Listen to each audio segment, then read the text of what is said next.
go ahead and welcome everybody to the Protestant Religious Emblems at Home session and introduce you to your presenter today, which will be Jason Nolan. Jason is an Eagle Scout and Vigil Honor member who serves on the National Religious Relationships Committee and is the CEO at Pray Publishing. As a former Cub Master and Den leader, he knows how difficult it is for a leader to introduce and promote duty to God in the unit. His hope is that the resources available will lead to better programming and promotion of this important point in the oath and law. All right, take it away, Jason. Thank you, Susan, and thank you everybody that's joined us today. We appreciate your participation. I hope that you'll find it informative. Would ask if you would please everybody to put yourself on mute. At the end, we'll be able to open it up for questions, and if there are things that are immediately requested or that you want to make sure we don't forget, please post those in the chat and we will answer as many of those as possible. And then just to start it, I want to give you my email address so that you have any questions. Please don't hesitate to drop me a note. It is jason.n@praypub.org. So feel free to reach out to us if there's anything we can help you with. So without further ado, let's talk about working with Protestant youth on their religious emblems at home. So first of all, in December of 1979, Christian leaders came together and created an agency to serve young Protestants, connecting the commitment to their faith through scouting, youth agencies, and the religious emblem program. In that time, more than 875,000 emblems have been awarded to youth across the country and internationally. And it is our hope that when we celebrate 50 years here soon, we can also acknowledge our 1 millionth recipient. And so really, where does all of this come from? Where did this start and how did it develop? And the answer is from Lord Baden-Powell and the founders of the BSA. And it was evident in the very first edition of the Handbook for Boys that no boy can grow into the best kind of citizenship without recognizing his obligation to God. And of course, since it was written more than 100 years ago, things have changed, the membership has changed, but what hasn't changed is that message, and that is that a scout is reverent. And now there we go. Okay, so for some of you that were on the previous session, this is going to be maybe a little redundant, but let's talk about where religious emblems fit in the advancement programs. So beginning in January 1, 2016, all ranks include a duty to God requirement. Every Cub Scout adventure has a duty to God requirement. The option to earn the religious emblem of their faith would satisfy one of the optional requirements. Religious emblems could, but are not required to satisfy Scoutmaster conferences and the Scout Spirit component. And venturers must earn the emblem of their faith in order to complete the requirements for the Trust Award. So the Pray curriculum or the program are created cooperatively by national church bodies and the representative agency associations.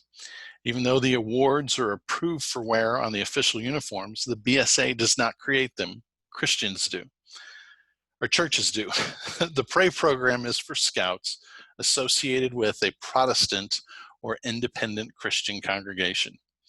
These, in most cases, are written by clergy and volunteers in Christian education, and the Pray program is an interdenominational resource for individuals or classes in grades K through 12. Specific denominational doctrine is provided by the counselor, parent, and clergy where appropriate. So as part of that recognition, most of you are familiar with the medals that are worn, but when they earn and complete the religious emblem, they also earn the right to wear the Universal Religious Square Knot.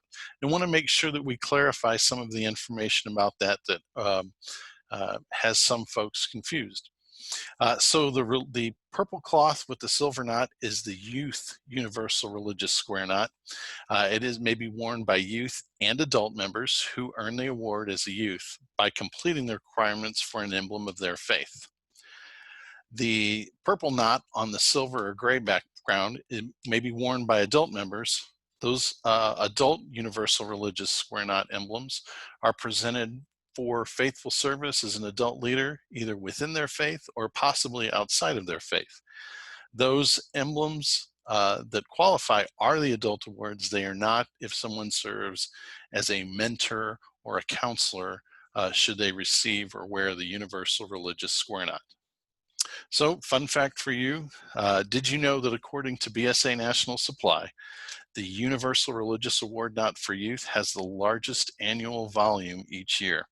Nearly 38,000 awards are issued or sold, more than the Eagle Scout Knot.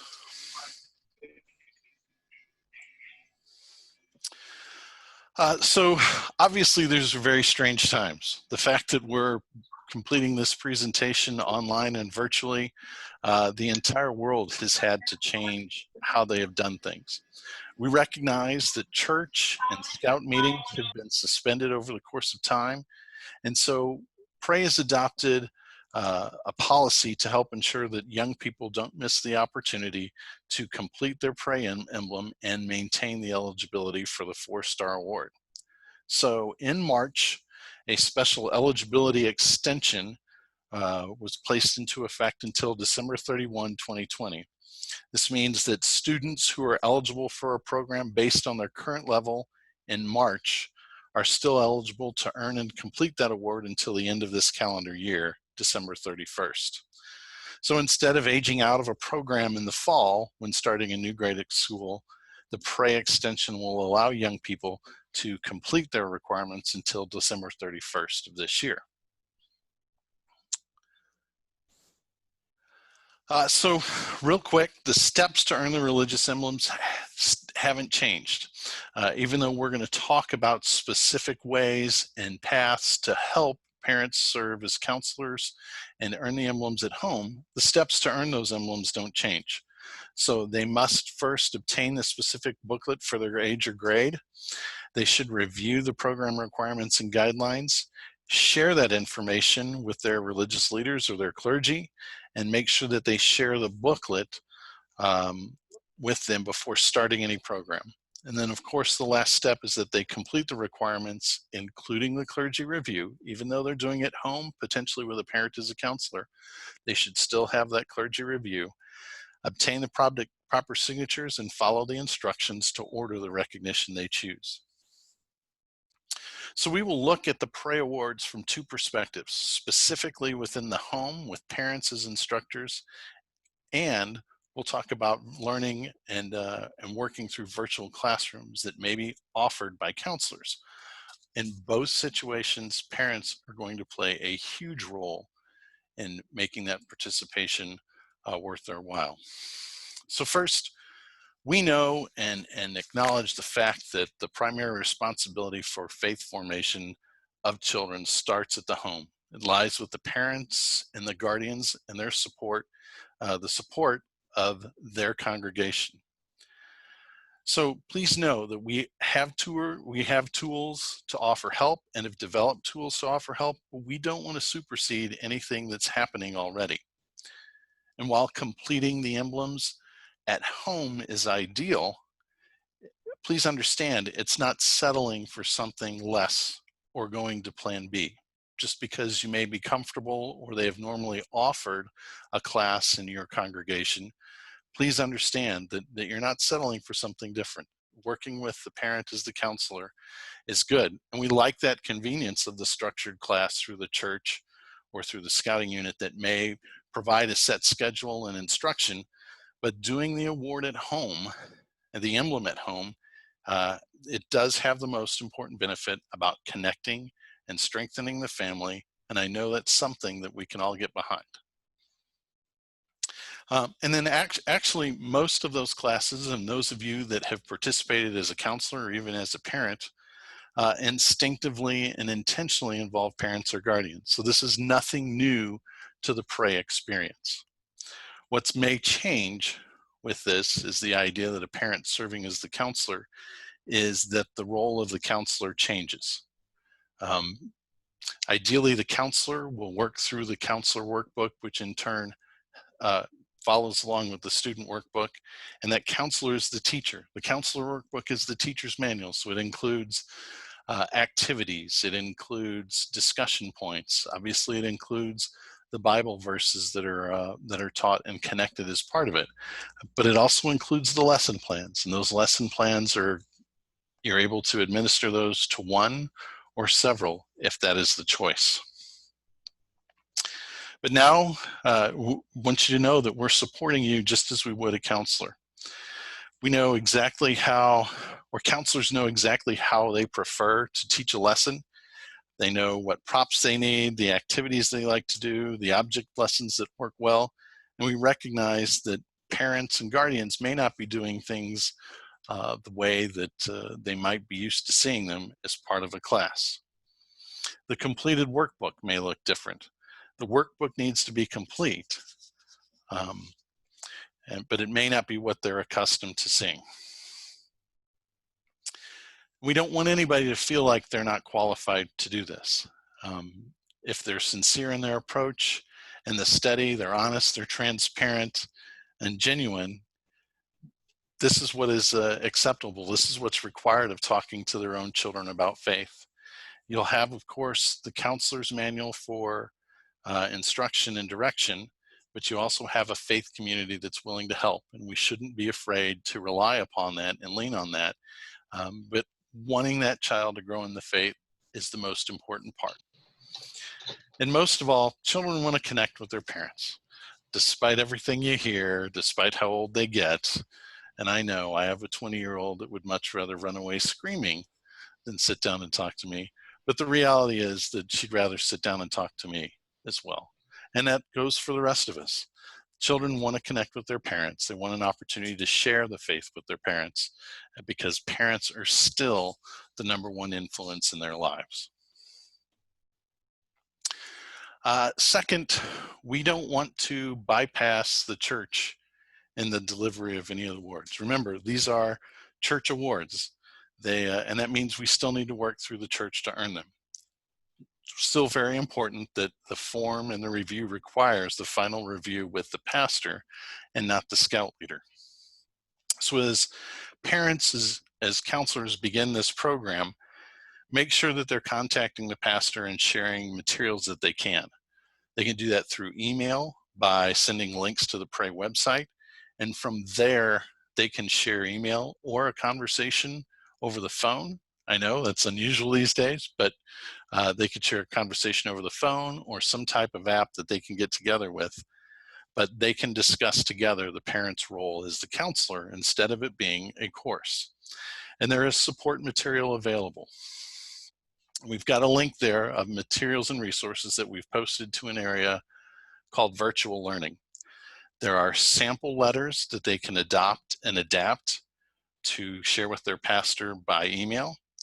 There we have the overview samples by level that are available to them. 30-day challenges that are out there, which we'll get more in depth here in a moment. And then, of course, the sample pastoral review note. So one of the questions we received a lot is that it was very easy for young people to get involved with a class, especially if they were Christian, but they might be unaffiliated or they don't have a faith home yet, or they may go to a non-denominational church. So if they are unaffiliated, several suggestions that we would offer is check with the chartered partner of the unit.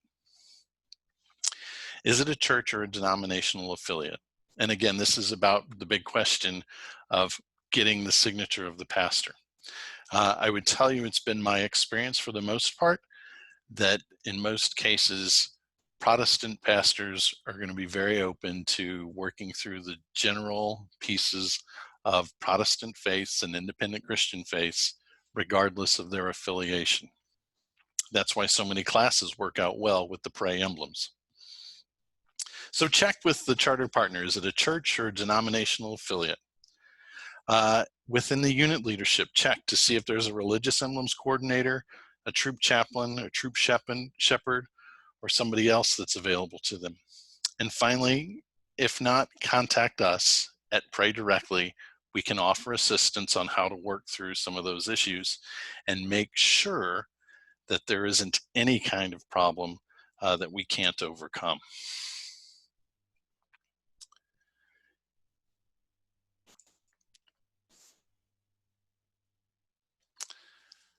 Oh, that's a duplicate slide. My apologies. Okay, so what I want to share with you is a couple of things that are immediately available on the front page of the website. First of all, if you have seen any of this before, you've noticed that we've got the big blue box on the middle that changes. And so the reality is that we want to make sure that everybody understands that the Pray emblems and their work and connecting it with their scouting experience is that it is perfect for ministry at home. It is a great way for them to get involved. And you will see on here at the Get Started page, if they click on that, as a parent, it's going to take them directly to a parent resource page that will help navigate and talk about some of the things that we've just talked about. Finally, there's the COVID-19 link, which talks about the extension and how it works. And then finally, the virtual learning piece, which we're going to share with you here in a moment. So this is the Pray virtual learning page. It is divided into sections by the 5 different emblem programs: Jesus and Me, God and Me, God and Family, God and Church, God and Life.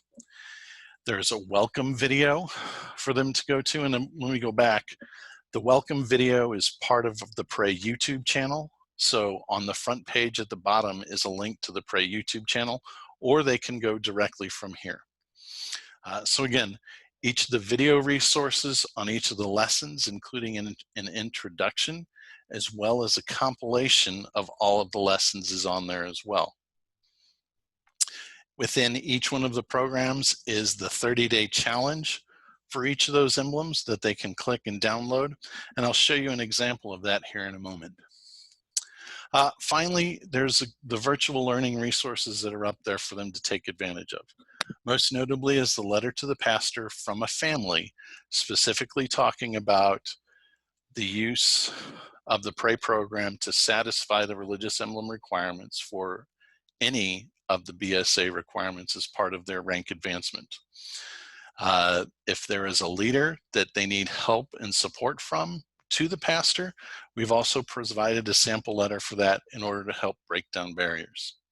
We feel like these pieces, putting them out here that they can customize and involve themselves in and connecting with the clergy, help to break down barriers, and hopefully will put them on the path to making sure to opening that conversation about the parent serving as a counselor for this.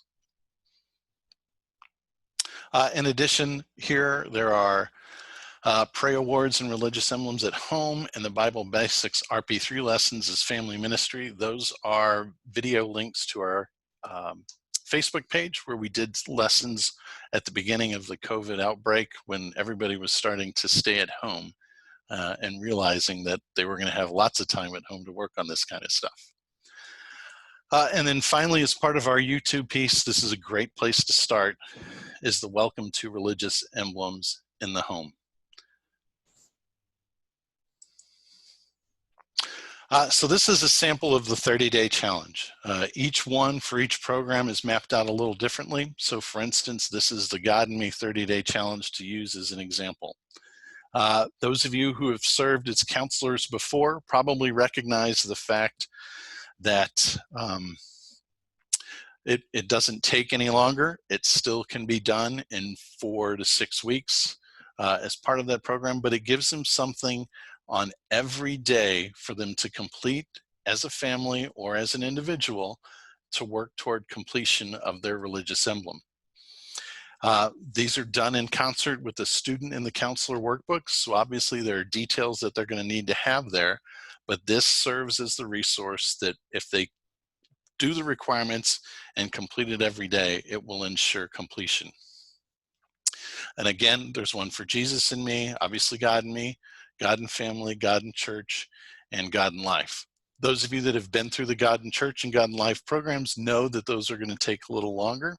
So it's best to make sure that things like service projects are thought about in advance and can be incorporated during that timeline. And of course, with God and Life and the 90-day Bible reading requirements, they're going to have an additional 60 days potentially that they need to complete that on top of the 30 days that are there. And again, that's all explained in part of the explained and all part of the 30-day challenge.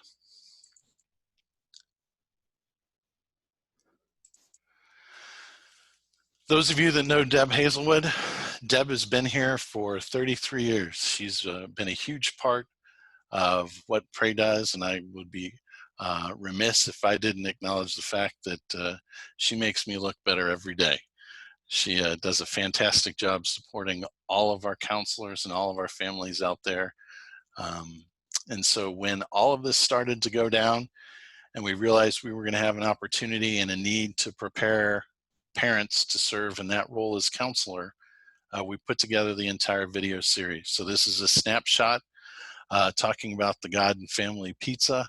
Most of the videos are less than 12 minutes in length, but each video that's on here as part of the series, or if they want to take it individually, will help walk a parent through the process of how to serve as a counselor. Again, removing some of the obstacles and the issues that they've been so worried about before, and being overwhelmed about serving as the counselor. So third, we want to make sure that the appropriate student workbooks are in the Scouts' hands. That doesn't change. They'll need the counselor manual as the teaching guide. And of course, it's also the opportunity to ensure that they have the handouts that would normally be provided by somebody else, the lesson plans, etc. Again, it's important to share what they can in advance, whether it's with their child who's now the student, or whether it's with the clergy or whomever has been delegated the responsibility in their congregation to make sure that they sign off and complete it. And of course, we have the adult mentor opportunities. That's that other hat. And so parents have the opportunity and the option of enrolling in the mentor program. And as many of you know, it's an opportunity for the parent to participate alongside. What doing these at home and having one parent serve as the counselor or a guardian serve as the counselor is that it gives the other parent or guardian an opportunity to go through this side by side. There's no problem with even engaging the other members, the youth members of the family, to go through this with them as well and really truly create it as a family activity. But of course, the mentor program is important because it's an additional opportunity for them to model their Christian faith and help their child talk about his or her belief in God and that of the family. The adults, the mentors, are showing their children that it's important, even as an adult, for them to seek ways to grow in their faith. Jason, has National Supply taken on a supply of Jesus and Me yet? Bob, good question. They have not. And we can get into the details of that later if you will remind me. I'm making a note about it right now, but we can talk about what's coming with the Jesus and Me materials. Does that work? Okay. Finally, we want to talk about the pieces that are important for the parent to serve as the counselor. Obviously, completing the requirements. We talked about older youth needing more time, planning for the service in advance, just because of the depth of the projects or the depth of the Bible reading. We don't want to forget about making this as simple and removing as many obstacles as can be found. So remember, or if you weren't aware, there are sample pastoral review questions, and those can be found in documents and resources by program. And then finally, make sure that you set up in advance a time for the pastoral or designee review. We know for a fact, and have heard from clergy throughout this, that they really struggled with how to weigh congregational care with, participating and doing this when they wanted to. And one of the pastors told us outright, he said, if they had told us at the time when they were beginning this that they were going to complete this by this date, it would have been easy for me to set up right away a date for us to schedule the pastoral review or the designee review, and we could have gotten it done. And instead, the pastor and the clergy, they felt bad because they felt like they had to put the scout and the family off for a little more time because they were so deeply involved in congregational care as a part of everything going on with COVID. And at the same time you're setting up the pastoral review and you've shared with them the pastoral review documents from Documents and Resources page, make sure you set a location for it. Google Meet, which I've started to use almost exclusively. Of course, those with Apple devices can do FaceTime. You can do Zoom, if you will, or Skype. And I'm sure there's several other apps that allow them to do one-on-one connecting with their pastor. We do need to remember that even though it's with a pastor, we want to make sure that there's 2 Deep leadership online, and parents, regardless of the age of their child, we need to make sure that they're not on their own with the pastor, that there are at least 2 adults as part of this process. I go back to when I earned my religious award, and I sat in Red Freezy's basement with him in a house I'd never been to, with a man I'd never met, and my mother sat in a chair in the corner making sure that all went well, and that, of course, I had a ride there and I had a ride home. But it shouldn't be any different than it was back then for me now, even though we're taking advantage of technology. We want to make sure that the parents are there, that there's 2 Deep leadership present, and preferably one of them is a parent or guardian. So in addition to parents serving as counselors, it's important to talk about virtual classrooms because those have a heavy emphasis on parents being involved and engaged as well. So want to make sure that we review those pieces, that they have to complete the requirements. We don't want to shortchange anything. So the processes, the steps, must be there to connect with the pastor, and again, ensuring everybody has their own booklet. As we know, most cases, pastors are going to be acceptable to the material. It's that final review, though, where the specific denominational doctrine needs to be discussed. And again, make sure we plan in advance. It's easy. One of the easy ways, if you're going to be doing this virtually as part of a classroom and you have parents participating, treating it as a daily, guided daily or weekly devotional, to fully treat it as a ministry, if you will. And again, make sure we take advantage of all the technology is out there. Don't forget about the sample pastoral review documents that are out there. You might consider, if they're looking for advice and insight and you're a parent doing this at home, to set up a separate Facebook group and utilize the Facebook Live feature. You can get up to 8 hours per session as a part of that. Finally, want to talk about Bible Basics and the RP3 patch series real quick. If you're not aware of it, Bible Basics RP3 is a patch series from Pray, and its specific design works out beautifully with stay-at-home orders or with having to do things at home. While originally intended to serve as a supplemental devotional series for them to go work on in between Jesus and me and God and me, or God and me and God and family, it works out really well as a daily devotional program for children, older youth, the adults at home and their families. So recognizing that the Bible is essential to Christian life, it helps to get everybody into it, literally, and the activities and the language is devised and aligned with all 3 of the groups, children, older youth, and adults, so that an entire family can be engaged as part of this. And then I can't emphasize this enough. There's no cost for the program. There's no cost for the materials. It is a completely free download. If they wish to receive a patch, they can order it from us. The good book is recommended to be where it starts. It's considered the anchor patch and the first book that should be earned, because it really goes through the basic lessons of how to read a Bible and understanding that. But after that, patches can be done in any order. And the patches are based on themes, most of them connected with outdoors. So we've got fire, which we just introduced, tents and shelters, where we've got volunteers who are writing others right now, including bread, which we're really excited about. because it's a minister and his entire family that are writing that one.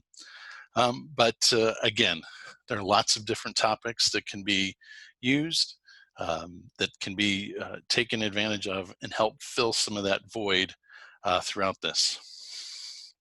So again, they can visit the RP3 page, click on the download, and the files will be sent to them via email almost immediately. So let's talk about Bob's question real quick. So we started the process of, this is going to be a really long answer, first of all. Bob, the answer is yes, but let me give you the really long version because we've got time. Yes, the BSA National Supply will be adding Jesus and Me booklets to their inventory this fall. This was necessitated after a consultation with them for two reasons. One, we are in the process of revising and updating God and Me right now at this very moment. It's ongoing. It is going to be a great piece. It's going to be a much bigger piece, more contemporary and more inclusive. Those of you who have served as counselors for God and Me in the past will find this to be much more workable. The counselor's manual will include samples of each page within it, and there will no longer be a need for you to tear out and reproduce materials on your own. All of those pieces are going to be part of the student workbook. But part of that review is also putting it out to clergy and Christian educators. And one of the biggest things that we found out, especially with the development of Jesus and Me, was that young people were having a difficult time at that age understanding the concept that Jesus was a real person. He did indeed die for our sins, etc. And so Jesus and Me is now K through 1, and God and Me is grades 2 through 3. So with that, and knowing that Tigers will be eligible to earn Jesus and Me, the BSA National Supply will begin carrying the Jesus and Me books. With that recognition also will be the development, and so this fall, around the same time that those things are shipped to National Supply and in turn to local councils, and the new God and Me revisions are coming out, you will see a Jesus and Me medal that is approved for uniform wear to go along with it. So, Bob, did that cover it? Good. Okay, great. Thank you. All right. I'm going to go to the chat here real quick, and let's see what questions are out there that we need to answer. Let's see here. Okay, so the first question is, for the adult award and the adult, if the adult belongs to a faith group different from the chartered partner, should the adult award be presented by the chartered partner or the adult's faith organization? Oh, great answer. Yes, whichever decides to make the award. Okay. Okay, next question is about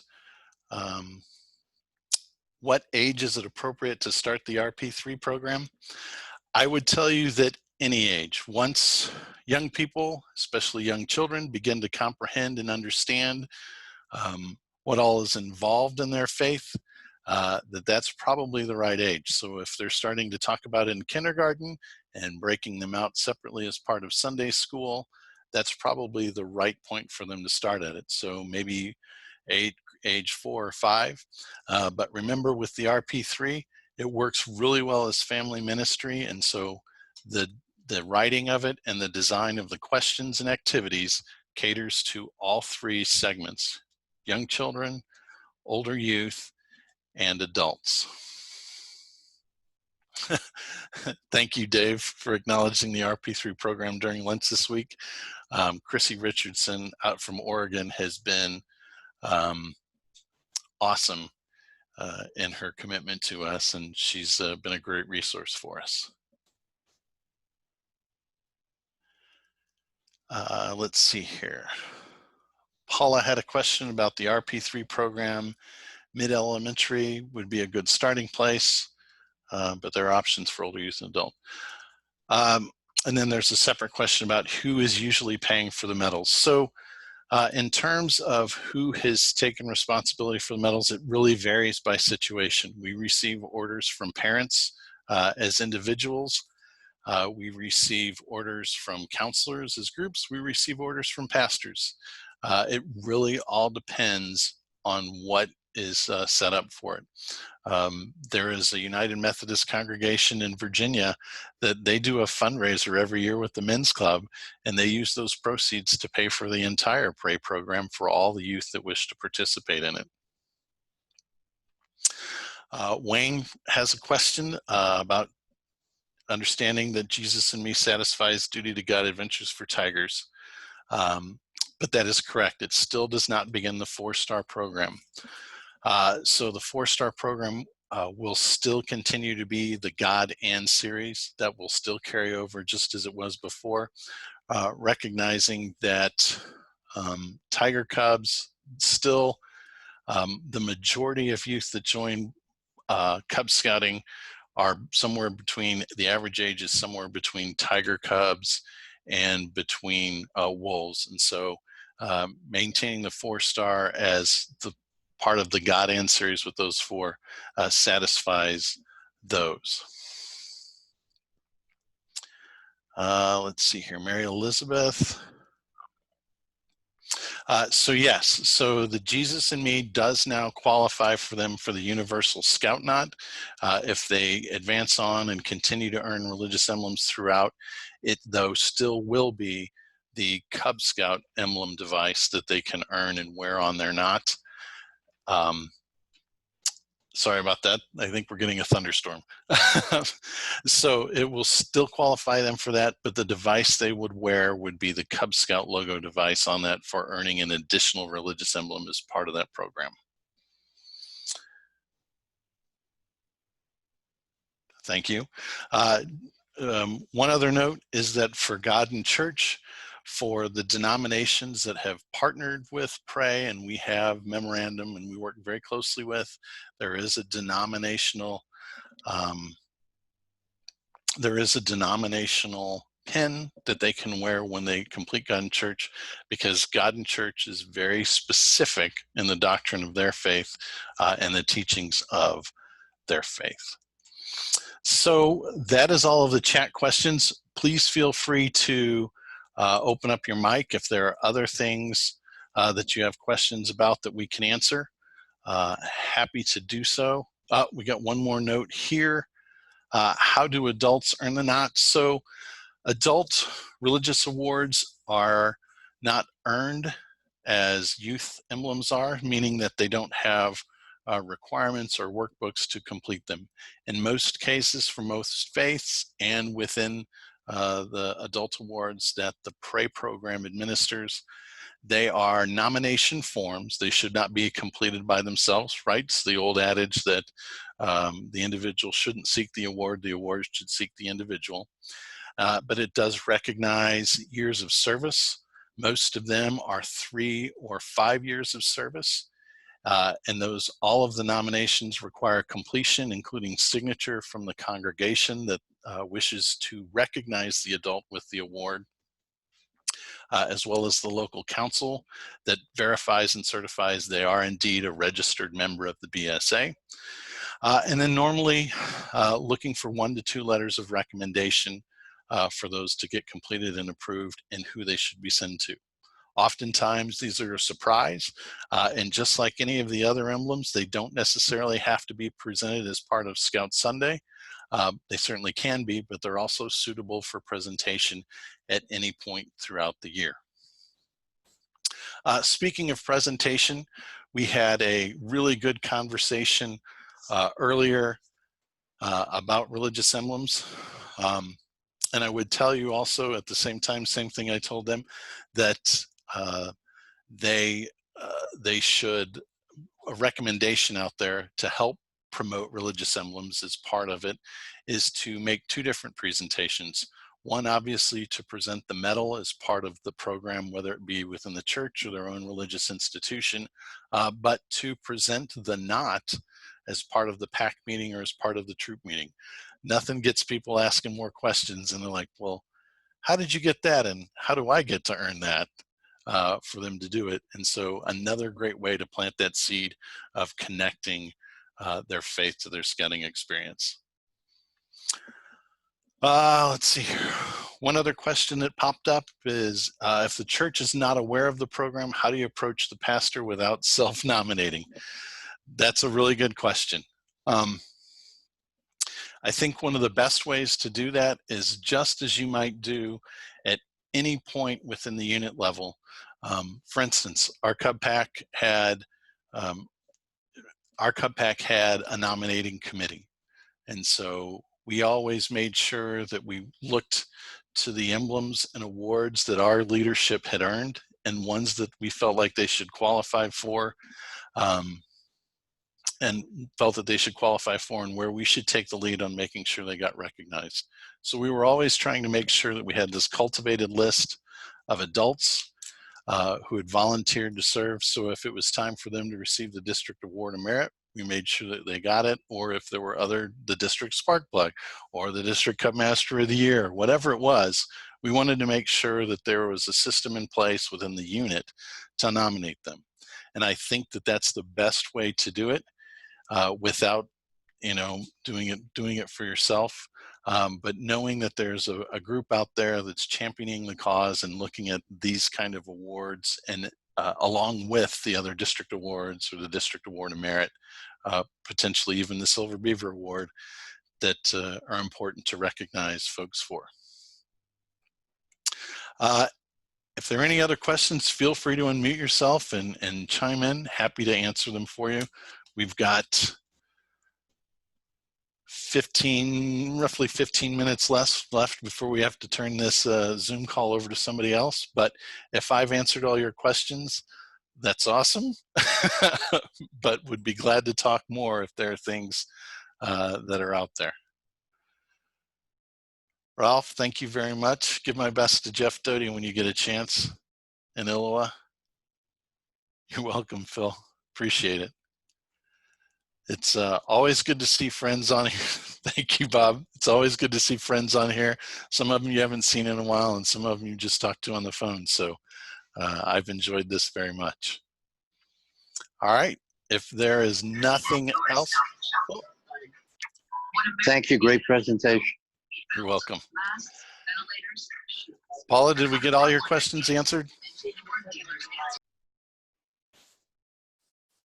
Oh, I guess so. All right.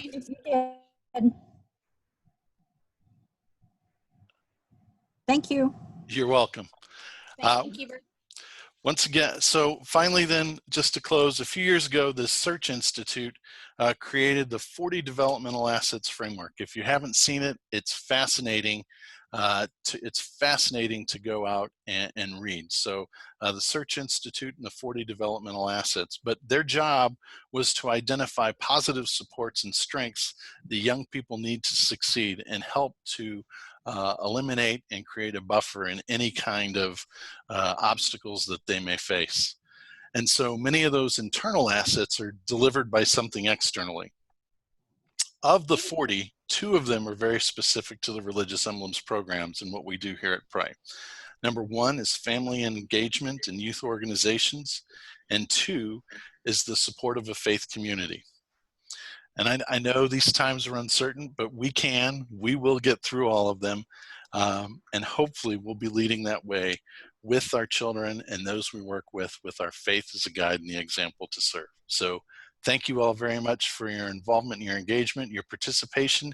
Do not ever hesitate to reach out to me, jason@praypub.org, or over the phone. Glad to talk to you. Thanks so much. Oh, thank you, Jason. Can you say the title of that again, please? 40 developmental. Oh, the 40 Developmental Assets, and it was created by the Search Institute. Thank you. Thank you. You're welcome.